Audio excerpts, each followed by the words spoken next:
I've been putting off this kayak modification for way too long, but it's time to pull the trigger. Today, we're cutting a giant hole in the kayak. That has no battery. Hey, what's going on? My name is Colby, and this is the Colby Kayak Fishing channel. I'm not actually going to be using that giant circular saw to put a hole in the kayak, but what I am going to be doing is using a Dremel tool to cut out the front hatch of my kayak.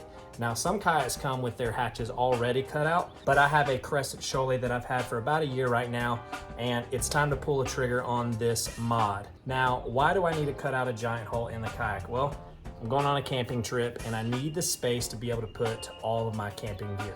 I've got dry bags, food, a cooler, and even my fishing tackle and stuff like that. And I'm gonna have my son Henry coming along with me too, so a little bit extra space is gonna be much needed.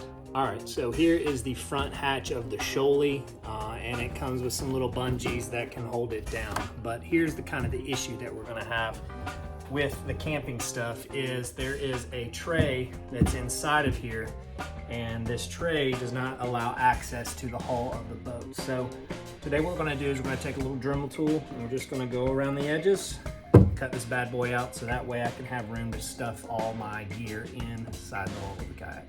Now I'm gonna be doing my cutout just a little bit different. I have a Dremel tool, but I also have a bracket that one of my buddies, Brad, used to cut out his hatch in his Shoalie. He was a little bit more confident and he did it like the second day he got the boat. I've just been a little bit more hesitant because, you know, giant holes in boats usually don't go well.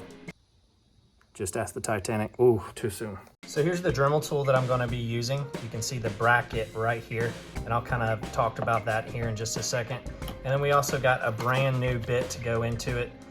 Here's the size of it, 561 or whatever that means, and here's some other numbers and things for you to look at. So basically how this is going to work is the bracket is just going to sit right up here on top of the lip of the hatch, and I'm just going to use it as a guide as I go around the top. That way I don't have to follow any sort of line or anything like that. I just kind of know the depth at which we're going to go, and this bracket is about 2 inches in depth. Now, I'm not exactly an expert when it comes to all of these things, but I do know someone who is. All right, here comes the big guns. Hey, Dad. Howdy. Got your 608s on, ready to do some work? Got my 608s on.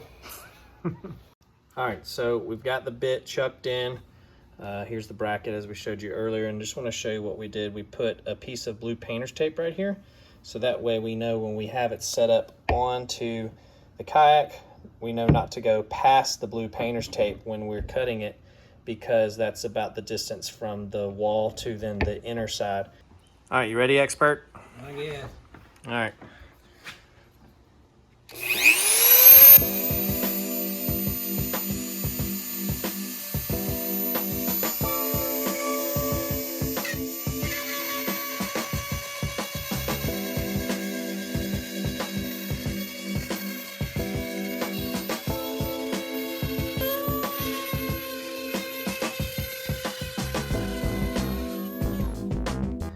I've also created a little dip right here. So we've gone to about 2 inches to 2.5 inches. And I'm gonna show you what this is gonna be for a little bit later. All right, so now we've taken off the bracket for our depth guide, and we're gonna do this little 2.5 inch dip here. Freehand it, and hopefully it goes well.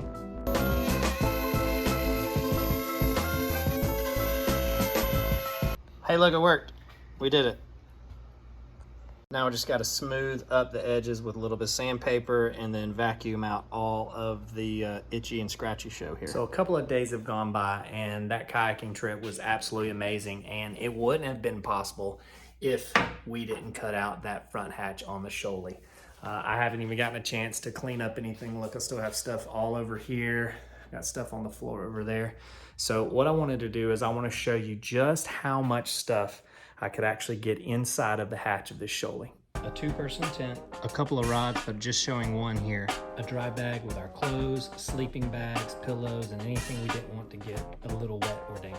Our 2 camp chairs, and I just tucked them on either side of the dry bag. I think you know what that is.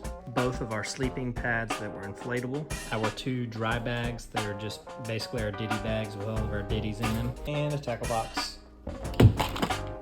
or two. I also had a bunch of like loose things, like I had a pair of gloves for processing firewood, a little hatchet, and I was just able to kind of toss them and fit them in there. And the cool thing is that my tent kind of acted like a little dam, little barrier to make sure that all the stuff didn't slide to the end of the kayak.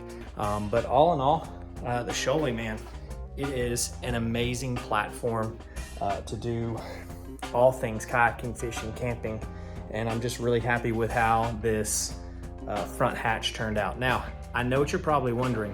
What about that 2.5-inch little lip that you left on the front? Whoa, time for your close-up. I'd like to be able to still kind of use it as like a little tray. So what I'm thinking is like attaching maybe 2 holes right here, or like 1 big hole, and looping a carabiner through it, so that way it can kind of be a temporary little tray, and it's pretty easy to just kind of take out and remove and things like that. But the reason for the carabiner, so that way it's not sliding back and forth, it just kind of sits in one spot.